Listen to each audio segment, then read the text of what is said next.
Last Thursday, President Joe Biden signed the $1.9 trillion coronavirus relief bill into law, giving financial security to Americans who have struggled during the pandemic. So, what is actually inside of the stimulus plan, and how does it involve you? You see that number? Americans are receiving $1,400 in their checks in direct payments to their bank accounts. There are 3 rounds of income brackets for qualified Americans, and it all depends upon how much you're making. That includes individuals, $80,000, head of households, $120,000, and married couples, $160,000. If they make more than that, they don't qualify for the stimulus check.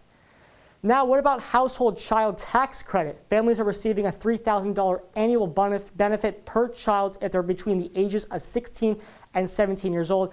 If they have a child younger than 6 years old, they will receive $3,600.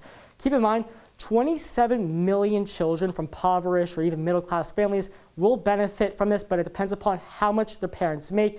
This check, or this benefit, is actually fully refundable. Now, what about unemployment assistance? The stimulus plan will give unemployed Americans $300 a week, and this will go through September 6th. So if you're unemployed, if you're in the restaurant business or the bar business and you were laid off, you qualify for this business. This goes for freelancers and gig employees as well. And keep in mind, these people who are collecting these checks for the next 6 months, they could get upwards of $10,000. Now, what are the other benefits part of the stimulus package? Keep in mind, Medicare enrollees now have to pay at most 8.5% of their income for the benefits. This was beforehand, it was 10%.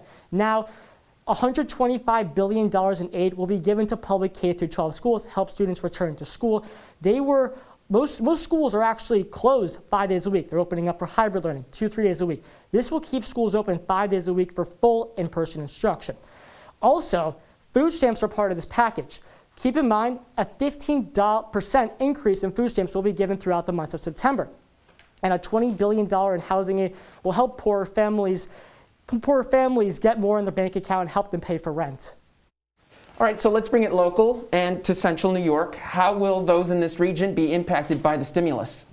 So as I said before, there's a lot of plans that will help out Onondaga County. This plan will give small businesses long-term and low-interest loans, and also a large amount of money will help Onondaga County public schools stay open 5 days a week. Currently, Syracuse City public schools are open for hybrid learning. This will help them stay open throughout the remainder of the semester.